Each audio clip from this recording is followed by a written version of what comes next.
free audio post-production by alphonic.com.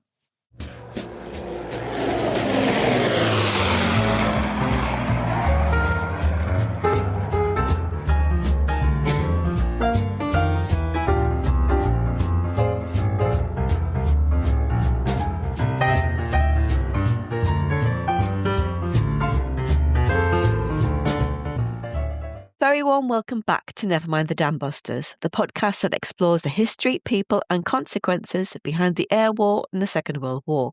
I'm Jane Gulliford-Lowes and I'm delighted to be joined once again by my co-host James Jefferies. And perhaps most importantly of all, welcome back to Series 5 of the podcast.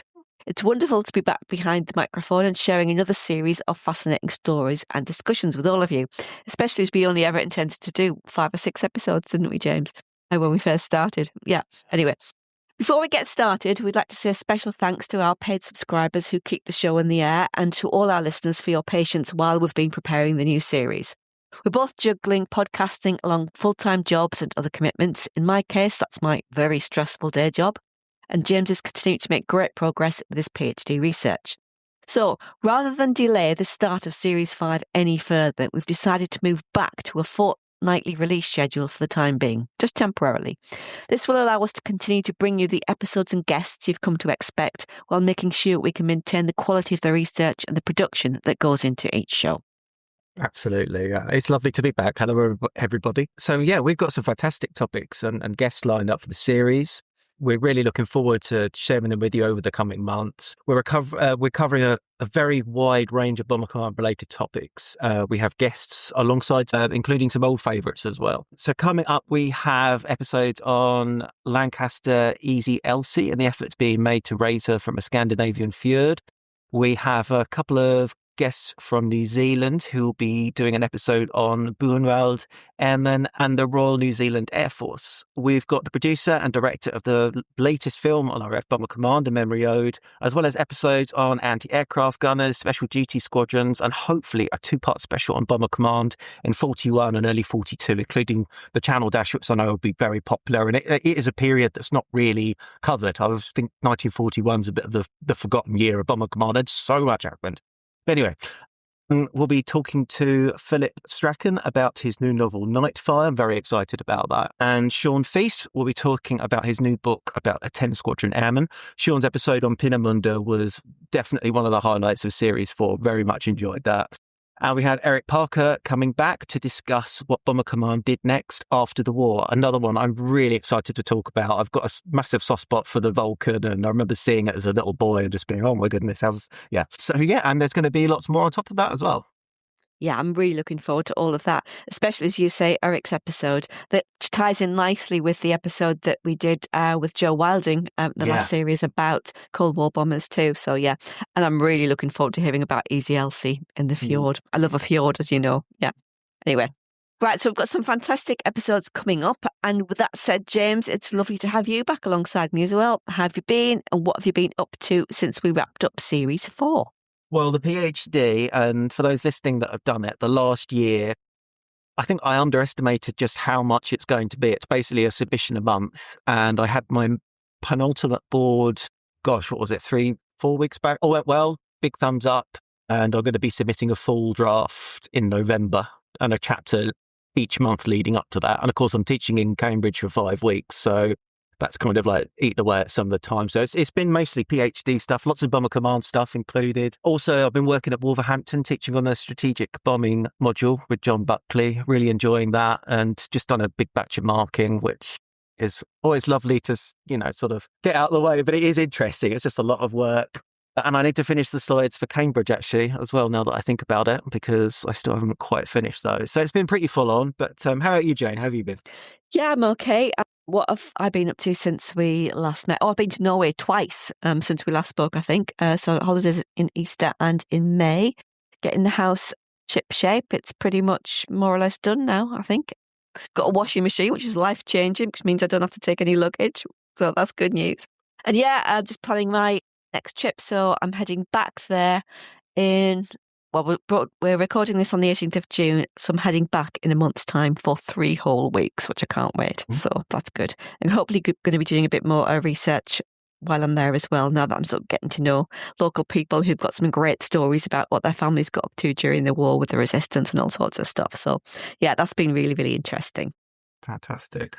Well, before we introduce our guest, I think it's worth saying a few words about why we're covering this topic. At Never Mind the Dambusters, our focus is, of course, RAF Bomber Commands, the aircraft, the operations, and above all, the men and women involved. But one of the things we've always tried to do is explore the wider context of the bombing war and the human stories on all sides. Understanding Bomber Command means understanding not only the experiences of the crews who flew on the operations, but also the impacts those operations had on the people on the receiving end. It is a difficult topic, often controversial subject at times, but it is an important one. It allows us to better understand the reality of strategic bombing as it was experienced by ordinary people caught up in a total war. Yeah, that's exactly right. That's one of the reasons why we started the podcast in the first place. Yeah. So today's episode helps us explore exactly that perspective. So we're heading to the city of Karlsruhe in southwest Germany, a city that experienced repeated RAF attacks during the war and whose residents left behind a remarkable documentary record of life under the bombardment. To help us understand their experiences, I'm delighted to welcome journalist and historian Kathy Quinlan-Flatter. Kathy has lived in and around the Karlsruhe region for over 40 years and has undertaken extensive research into the city's wartime experience, actually in both world wars, drawing on local archives, police reports, eyewitness accounts, and the stories of those who lived through the bombing campaign. Kathy, a very warm welcome to Never Mind the Dambusters. It's wonderful to have you with us. Thank you very much for having me. I'm very happy that there's interest in the civilian experience of the bombing in Germany in World War II. Yeah, it's something which we really have tried to focus on throughout sort of the history of this podcast, really. So, Kathy, before we get into the Reds themselves, I'd like to start by understanding the city that existed before the bombs began to fall. Can you paint a picture of Karlsruhe on the eve of the Second World War? And tell us and our listeners what kind of city it was, who lived there, and why RAF planners regarded it as an important target within the wider bombing campaign. So this area of the Black Forest is where Karlsruhe is located, is in today's state of Baden-Württemberg, which is two parts. One part is Baden and one part is Württemberg, which was formed after the Second World War, and the part we're in is Baden. And Baden used to be ruled by the Margraves of Baden. So the Margrave is like a marquis. And the residence of the Margraves of Baden was moved to the town of Dorlach in 1565. That today is just outside of Karlsruhe. And the town of Dorlach became a cultural centre. There was no Karlsruhe, didn't exist. However, in 1715, Margrave Karl Wilhelm decided to build a new city near to Dorlach in the middle of the Hart Forest. And he called this city Karlsruhe. In Old German, this means literally Karl's dream. So the idea was he fell asleep in the forest and had a dream about this city of Karlsruhe. That's the myth here. The city is absolutely unique, and it was built in a fan shape, which is why it's still called the fan-shaped city. So he built this massive palace, and it forms the base of the fan, if you can imagine that, and all the streets radiate out from it in a fan shape. Sounds absolutely beautiful. Yeah. Oh, the city grew to become the capital of Baden, and it was a major centre of industry and culture. And then later, with Napoleon's help at the beginning of the 19th century, the Margraves were elevated to Grand Dukes, and Baden became the Grand Duchy of Baden. So Baden is like Heidelberg in the north, one of the most northern points of Baden, and it's going down to Freiburg in the south. Karlsruhe was characterized by stunning architecture, particularly the classical style of architect Friedrich Weinbrenner in the early 19th century, as well as Jugendstil, so the Art Nouveau, and what's called Gründerzeit architects in the late 19th and early 20th centuries. Karlsruhe is located on the Rhine, very close to the Alsace in France. I can be in the Alsace in around 25 minutes in my car. Quite that close. Baden also goes right down to Switzerland. So we're very close to two other countries, France and Switzerland. The Alsace itself has been going backwards and forwards between Germany and France for hundreds of years. In the Revolution of 1918 and 1919 in Germany, the family of the Grand Duke of Baden fled Karlsruhe, and Baden became the Republic of Baden. So during the 1920s, during the Weimar Republic, it was the Republic of Baden. In 1940, the Germans marched back into France and took the Alsace back, and the Republic of Baden then became the province of Baden-Alsace. Right. So they put Baden and Alsace together, and it was just one province with one province leader during the Nazi time. Mm. So during the war, the Allied Bomber Command maintained a handbook called the Bombers Baedeker, and it details the economic significance of every major city in Germany. And for Karlsruhe, it includes a general description of the location, a note on its industry, and highlights the importance of the province capital, Karlsruhe, as a transportation hub with its Rhine port, its railway transfer station, and the main railway workshop, as well as the repair facilities in Dorlach and a big munitions factory. Mm. So in a secret meeting on April 23rd, 1942 in England, Prime Minister Churchill sets up a list with 140 German cities, which the Royal Air Force must systematically destroy in Germany. Karlsruhe is at the 18th position. The list is later changed to include only 25 main targets, in which Karlsruhe is once again included. Unlucky. Yeah. Karlsruhe is a highly significant transport centre, says this Baedeker. Much of the coal is transported from the Ruhr area to Italy along this route. The Rhine is also very important, with its modern port. And the Allies also want to destroy the station's shunting yard.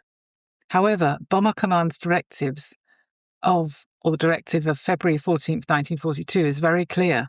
The main goal of operations is to break the morale of the civilian enemy population, the Germans, and in particular the industry workers. And the next day, Charles Portal, Chief of Air Staff, underlines it is clear that the targets are residential areas and not shipyards or paint factories. Yeah.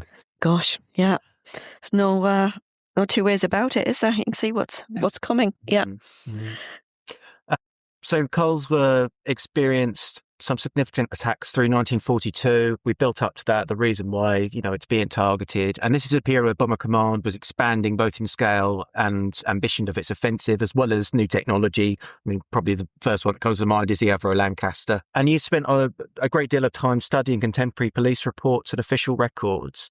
What do those sources tell us about the raids themselves, and perhaps more importantly, what they reveal about the civilian experience during and immediately after the attacks? Right, so I looked at police reports from 4 Karlsruhe police precincts for the night of September 2nd, 1942, which is called the Night of Fire. And this is not the worst attack, but it is one of the worst attacks. And the list of emergency services that were out on the streets battling the fire and helping the population were just, I think I found 18 different emergency services, including what was called the self-protection service, the self-defense services, which were basically the population themselves when the other services were overwhelmed. So I'll just go through those precinct reports, if that's okay, very quickly. Yeah, please do. So Precinct 1 encompasses the Midtown and the eastern part of the city. Here the raid takes place between 2:30 and 3:40 a.m., so it's at night. This is September the 2nd, 1942. And there are 200 enemy planes. 15 to 20 planes drop 3 highly explosive bombs, 100 fire stick bombs, and 1 incendiary bomb of 12.5 kilos. In addition, a large number of pamphlets are dropped, so they're always dropping their pamphlets. The main targets are the goods station, car workshops, warehouses. The tower observers, who are looking first of all, report the most important events in good time and are very competent. Reconnaissance troops are deployed and report damaged areas very quickly. 12 SA men and 14 members of the Air Raid Protection League are deployed. That's some of the services. The firefighting forces are fetched from the villages to Midtown, and at 4 a.m. further firefighting services are fetched from what we call the 15-kilometre zone. and they arrive about 6 a.m. in the morning, and fires are still blazing. Police from Precinct 1 are called to close down areas, search for people, while the Wehrmacht, who are also there, help to rescue people from the rubble. Many people are severely injured. Sirens are damaged, so that police car sirens have to be used to sound the all clear. The Precinct 2 report of 10th of September is for the city centre. The 10th of September is when the precinct report was actually handed in. The raid here in the city centre takes place between 2:14 and 4:25 a.m. Bright moonlit night, it says, without any clouds. That perhaps made it easier. In addition to one highly explosive bomb, altogether 2,500 stick fire bombs, phosphorus bombs, incendiary bombs, and liquid incendiary bombs are dropped, as well as pamphlets. The targets are residential areas and public buildings, including the university, the art gallery, and the museum. 342 houses are damaged, 85 are destroyed, but there are no dead or wounded in Precinct 2. Gosh, that's miraculous. I know. The heat and dryness probably contribute to the heavy fires, and there is not enough sand or water. The air raid police, the SA, the 12 local branches of the NSDAP and firefighting forces from the 15-kilometre zone around the city are involved, as well as these self-defence services. The intervention forces are not properly equipped with hoses, but they have now received a larger standpipe. But these standpipes are really heavy. They can't really be used by the Hitler Youth, who are also out, because the boys just don't have the strength. Anyway, they're deployed 62 times. 586 people here are homeless in this precinct, and this figure will rise. And they're being looked after by what's called the NS Volkswohlfahrt, which is a type of charity, a party charity for social welfare services. It is recorded that the population acted in a calm and collected manner. I think the population are probably just so stunned that they're walking maybe around a bit like zombies, Absolutely. God, yeah. Choice, really.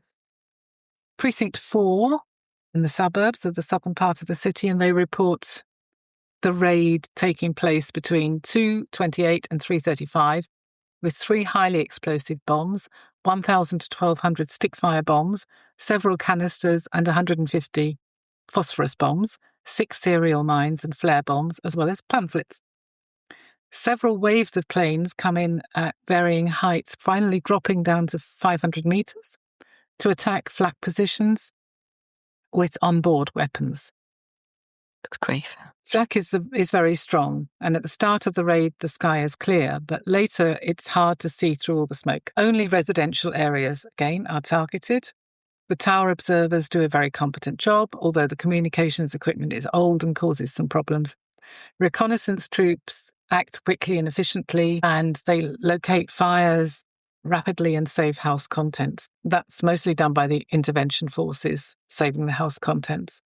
The intervention forces have been called out 22 times, and the fire service in the southern part of the city, in the suburbs, has saved a large farm.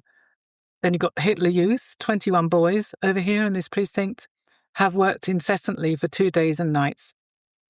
The air raid police is deployed to rescue buried people, 5 of whom recovered. Axes, shovels, picks, support beams and crowbars are required in large numbers for this purpose. The self-defence troops had to be deployed as there were more tasks than the police could cope with. So apparently here, cooperation with the other services didn't run very smoothly, although the population of the precinct was calm and collected, and most were actively engaged in helping. There were 7 deaths, all buried alive. All bunkers and shelters were completely full. The number of homeless is currently 163. 24 houses, 5 workshops, 3 stables and 5 barns are destroyed, and a further 322 houses damaged, as well as 4 barns and 12 garages. In my last precinct, Precinct 6 in the West Town in the city, reports 180 people wounded. Communications work well in this precinct. The tower observers remain at their posts throughout the attack.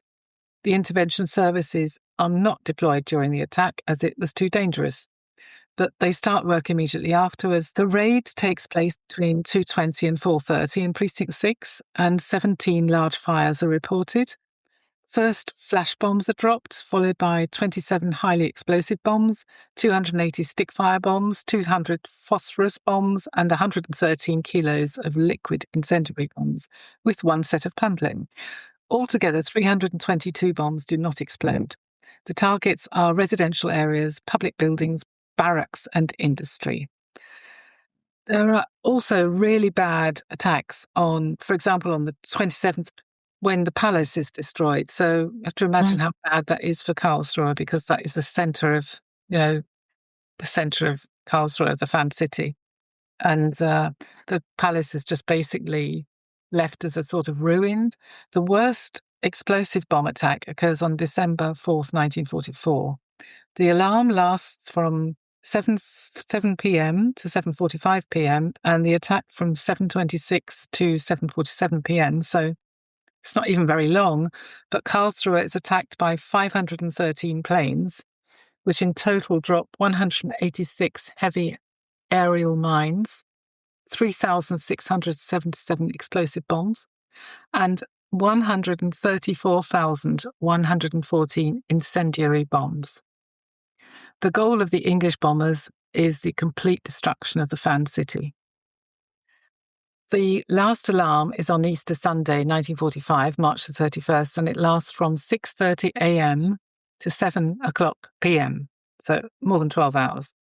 In total, Karlsruhe has 1,032 alarms and around 100 raids, in which 1,754 people die and 3,508 are injured. Kathy, those accounts are absolutely fantastic. And the level of detail is incredible. I think it's something that we just don't fully grasp, how it must have been on the ground. The level and the intensity, I think, really comes across from those reports. Also, what's the point of dropping pamphlets when you're setting fire to everything? I was thinking that, Yeah. Anyway, typical RAF. Yeah. Targets were God, that is so superfluous, I think. Yeah, so interesting. Now, Kathy, one aspect of the story that many listeners might not be familiar with is the use of decoy sites designed to lure bombers away from their intended targets. How did these decoy systems work around Karlsruhe, and what measures were taken on the ground to try and deceive the RAF crews, and how successful were they?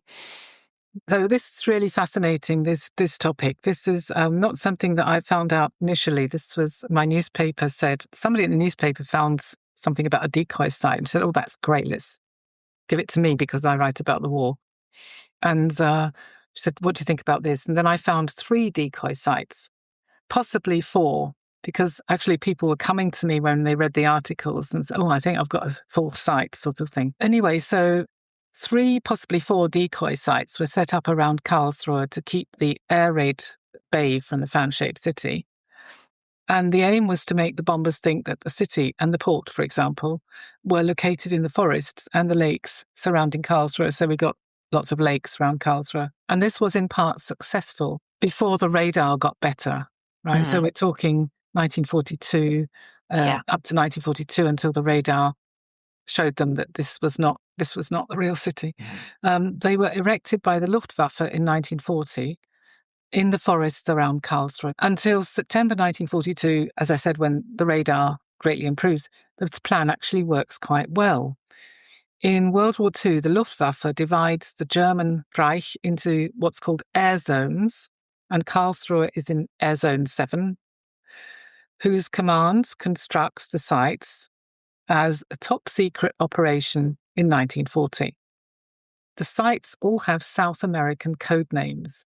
Near the lake in Weingarten, which is a village, the site Columbia simulates the Karlsruhe Rhine port. The first flare bombs fall here on July 26, 1940, and it is bombed several times until May 1942. South of Karlsruhe, near Ettlingen in the Hart Forest, Panama is built to fake an industrial site, which is bombed 6 times between August 1941 and May 1942. So you can see that they are quite successful. Doing the job, yeah. Yeah. Venezuela is the largest site and represents the city centre. Trees are cut down to give the impression of the fan city from the air. This is quite fascinating, actually. And then lamps are installed So we've got the fan city, and I said that the streets radiate out from the palace in the fan shape, and that's what they've done in the forest. They've recreated that and cut down the trees to make the inroads, to make the roads coming out from the fan shape. And then they've put installed little lamps along all these fan beams. What would you call them? The fan spines. Thank you. Yeah. And it's designed as a nighttime decoy. Various devices are used to fake the city in an intelligent manner. So mounts with lamps are constructed such that it looks from the air as if a light is shining in a window that somebody's forgotten to turn off. That's so clever. Yeah. And soldiers have to learn how to do this. They control the lamps from small bunkers nearby. And they've also got a dimmer function, which is used when planes are approaching. So it looks as if the pilots are flying over a city, but it's too dark to discern anything. The soldiers have to practice this, obviously.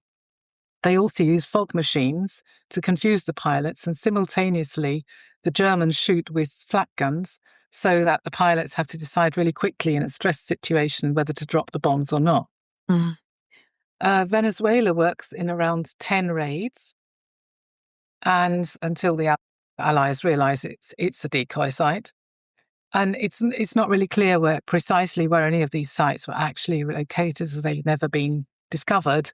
But it is believed that the Karlsruhe University campus north and the surrounding forest are located on the site of Venezuela. Presumably they were just reclaimed by the forest after the war, so it's very hard to find them. I've been there trying to photograph where they might have been, and it's really hard. Can you tell us something about the bunkers as well, please, Kathy?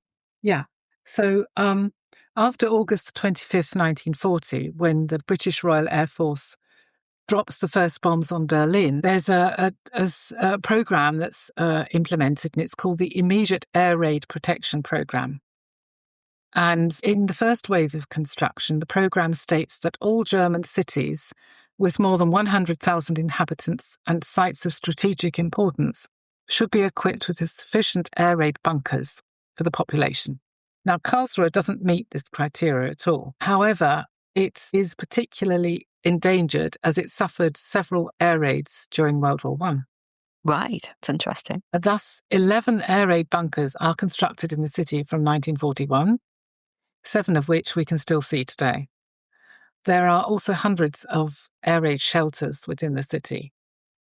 The overground bunker in Daxlanden, which is one of the suburbs, offers protection to the population near to the Rhine harbour. And it's one of the most impressive and interesting bunkers in Karlsruhe, and was built between 1942 and 1943 by young city master mason Paul Brömer.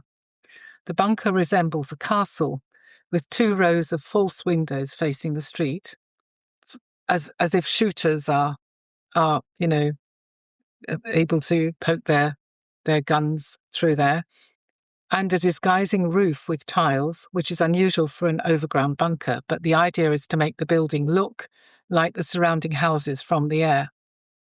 This bunker has 3 stories with metre-thick walls and floors, and it's made of reinforced concrete, and it has space for 400 people. The ventilation is gas-proof, and there is a water supply and electrical lighting. At the front, there is a remainder of Nazi art, a large eagle. Unfortunately, this eagle has had its head ripped off in 1945 by the occupying French troops. The overground bunker in Erzberger Strasse, the Erzberger Strasse is where the Americans had their barracks when they came over. This is in the northern part of town. And that's also built by Paul Brömer, the city mason, in September 1941 to protect the residents of the nearby Hartwald residential area and the staff from the local airports. All parts are made of reinforced concrete. The building has false dormers, tiles and blind windows, and offers 720 places. Beds and benches are set up during the war, and there are washrooms and toilets. Now, only Germans are allowed in during an air raid, so no prisoners of war and no foreign workers. And there's a bunker officer who controls the entrance and who comes in. During a raid, this bunker is completely overfilled and the hygiene conditions are catastrophic. Then we have a third bunker, also an overground bunker in Ripoll, which is in the southern part of the city. This offers room for 520 people. It also has a disguising roof and window openings to make it look like a large house. And then at the side of it, there's a very large relief, a symbol of the Third Reich, still there, large piece of art. There's a half-naked Germanic warrior with a lance. He's like the protector and the soldier, and he's holding a shield against an aerial attack. And he's protecting the sitting woman with her child, who symbolises the homeland. A Paul Breumer also builds an operation bunker attached to the women's clinic in Kaiser Allee, which is right in the centre of the city, between 1941 and 42. And it's constructed 4 metres underground. And this is where operations can take place during the war. After the war, they built a further floor on top so that the rooms can still be used. This operation bunker enables children to be born in hospital even during an air raid. And during the last phase of the war, christenings even take place here. The underground bunker in Dammerstock, which is in the southern part of the city, is built in the middle of a Bauhaus estate. So has 2 airlock doors in the entrance area, which allow the polluted air to remain outside when the people are let in. So one door is always closed before the other door is opened, and it has room for 1,912 people. That's absolutely huge, isn't it? Yeah. Absolutely enormous, yeah. A particularly poignant aspect of your research concerns the Flak Boys. Just tell us a little bit, who were these young people? Why were they drawn into Germany's air defence system? And what can their experiences tell us about the impact of the bombing war on an entire generation of youth? Yeah. So basically it's a decree by Hitler in January 1943, and he decrees that pupils born in 1926 and 1927 are to be drafted to serve as Air Force helpers, or they're later known as flak helpers. And the first draft date is 15th of February.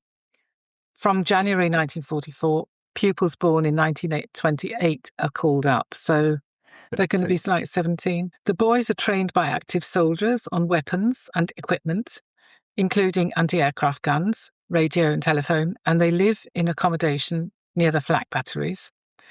They receive 18 hours a week of schooling, and their teachers have to come up to the flak positions to teach them.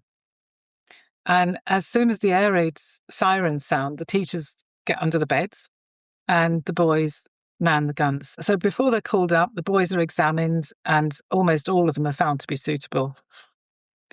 Life isn't unpleasant in the battery and they actually are treated very well, but according to Prussian regulations. Normally they have school lessons in the mornings and in the afternoons they serve in the battery. Some of the boys are killed by bombers, obviously, at the flak towers. That's just unimaginable, isn't it? Oh, kids. Absolutely horrendous. Now, Kathy, as the bombing campaign intensified, the effects inevitably extended far beyond the sort of immediate casualties and physical destruction.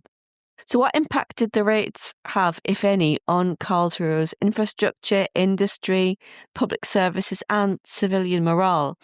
And do the sources suggest that repeated bombing strengthened people's resolve or gradually eroded confidence in the regime's ability to protect them, do you think? Well, the industry in Karlsruhe was mainly ammunition industry. There were several companies producing ammunition. The largest was the DWM, the Deutsche Waffen- und Munitionsfabrik. During the raids, the factories were badly damaged. So that had a major impact on industry. Public services like trams apparently seemed to run surprisingly well. And after the war, the trams were actually used to transport a lot of the rubble away. The civilian morale, it's difficult to know, I think, what people really felt. I think that basically they concentrated on getting through each day. I don't have that much information about what they really felt. And many of their actions became automatic. I have a small eyewitness report here. The party was very concerned with boosting the morale of the people. And so after major bombings, you always had the party leaders coming along and giving a good many rousing speeches to the population and keeping up their morale, telling them this, this is going to pass. And as long as they believe in victory, just keep believing in victory because we are definitely going to win. I also know from interviewing eyewitnesses many years ago, so older guys who were kids during the war, that there were a lot of mutterings that the war was now lost after Stalingrad. But of course, you weren't allowed to say that out loud. So I think people sort of felt very much in 1943, 1944 that the war was lost, but they just had to keep going. So I had a little eyewitness report about a lady from Karlsruhe describing the raid of September the 2nd, 1942, the night of fire. And she says the sirens started up at 2:15 a.m. I woke the children and brought them to the cellar. Then I filled the bath with water. I think the reason she filled the bath with water was possibly to use the water to put fires out in the house. Right. And then I turned off the main gas and water taps. So I guess that was also something they automatically had to do in case there were explosions or whatever. She also describes how after initial shock, she was overcome by an ice-cold calm, which stayed with her. And that's what I meant before. I think that people were they were so in shock that they were just hit by this calmness. And that they just got on with everything automatically. So you always have these reports of people were calm and collected. Then she says outside everything was the light, bright day from the magnesium light. So you've got all these magnesium and phosphorus bombs coming down. The sky was lit bright red and the detonations exploded from one second to the next. Suddenly, the house just burst open and the liquid iron dripped down. It was the swan song of the home we loved. Everywhere burnt phosphorus, white, blue flames. God, that's terrifying, isn't it? Absolutely horrifying. Yeah. I mean, you've got a few small children there as well that you're trying to look after. It's just awful. Absolutely horrendous. It's also listening to a lot of this. My two grandparents on my dad's side were in London during the Blitz. My nan in the East End, my granddad was slightly further away, but yeah. And just hearing these stories, often how similar the experiences is, because they'll talk about, oh yeah, mum would do this and just go into mum mode. Probably going, well, I've got to do something, and not really thinking about it, just go, okay, I need to make sure that they've got this and they've got that, and I need to switch off the gas or whatever. So yeah, as I say, just that's what I find listening to these stories. I straight away think of my grandparents and what they were telling me when I was growing up. But I think finally, we'll take a look at the closing stages of the war. So what was the condition of Karlsruhe like by 1945, and what happened as Allied forces approached the city? In particular, I wonder if you could tell us about the arrival of the French and later the American forces and what the end of the war meant to them, to everybody. Yeah. Well, about 40% of Karlsruhe was destroyed by the end of the war, with some areas being destroyed up to 60%. But apparently 35 local companies joined together at the end of 1945 and were thus able to rebuild the city relatively quickly. First of all, the rubble had to be cleared and housing provided. Of the 57,000 apartments, only 12,000 were undamaged. The main street, the Kaiserstrasse, was modernised and redesigned for cars, so that was one of the first things they did. Then they had Karlsruhe became this, what we call the city of law. That's my translation now.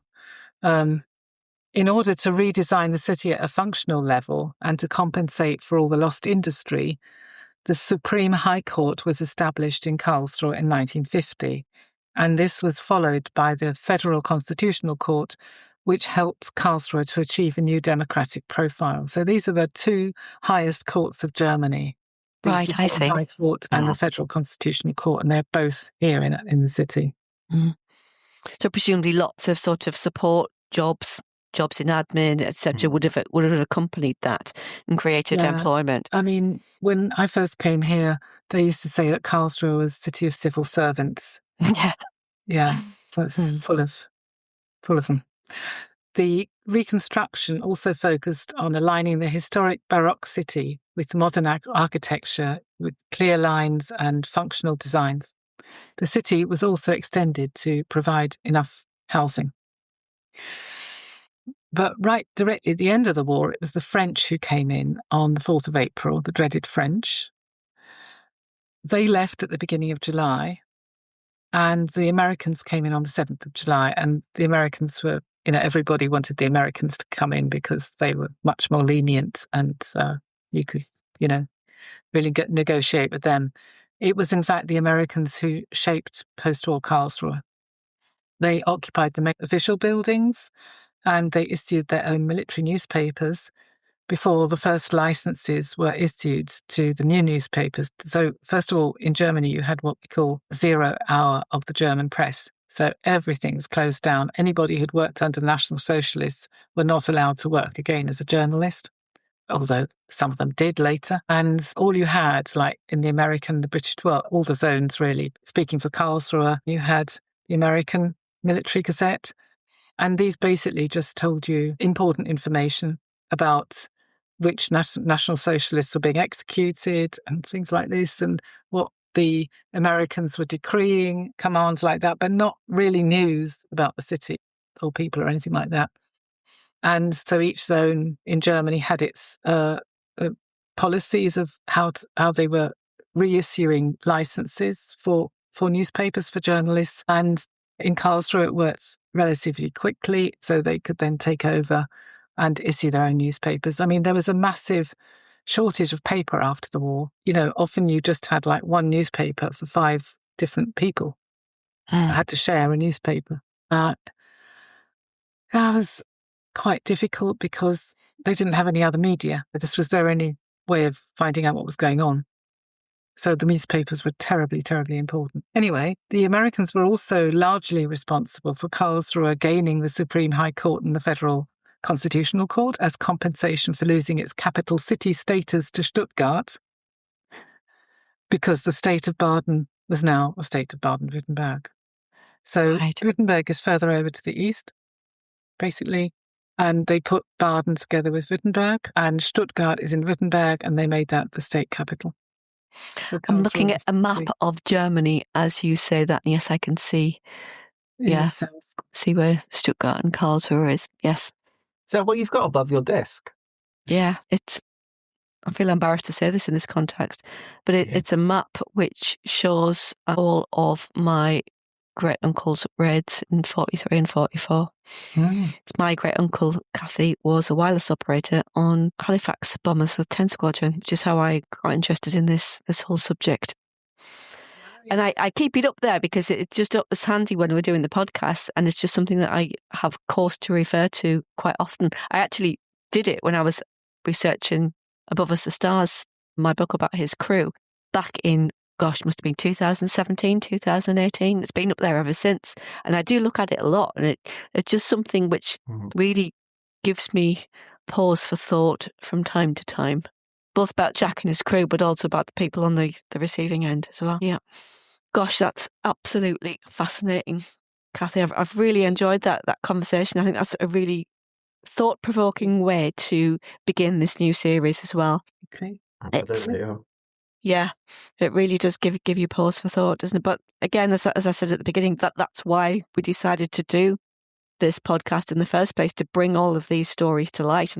So often we just get one side of the story, but it's important that we basically show what it was like on the receiving end. I think your talk, your information there, Kathy, has really helped illuminate that for our listeners. Thank you for that, and for your research. It's absolutely fascinating. You've done a fantastic job, and for coming on here and sharing it with us. So yeah, that's the wrap up for the first episode of Series 5. And as Jane says, I think it's been a very fantastic, very thought-provoking start as well.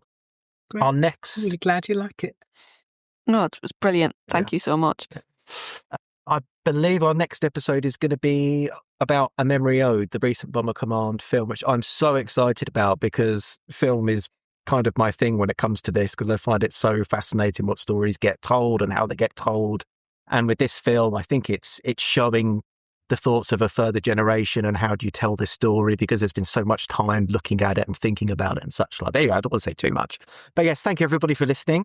If you've enjoyed this episode of Never Mind the Dambusters, please consider leaving us a rating or review on your favorite podcast app. It only takes a moment, but it really helps other people discover the show. If you'd like to support the podcast further, you could do so for as little as £2.40 or $3 a month.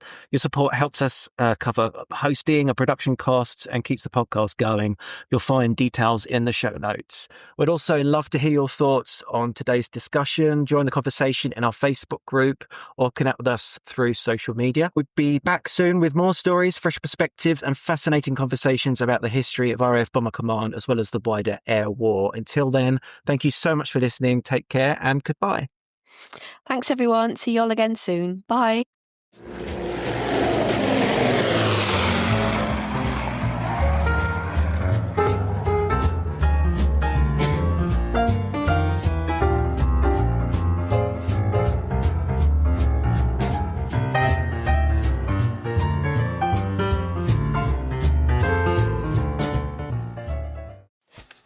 Free audio post-production by eyewitness.com.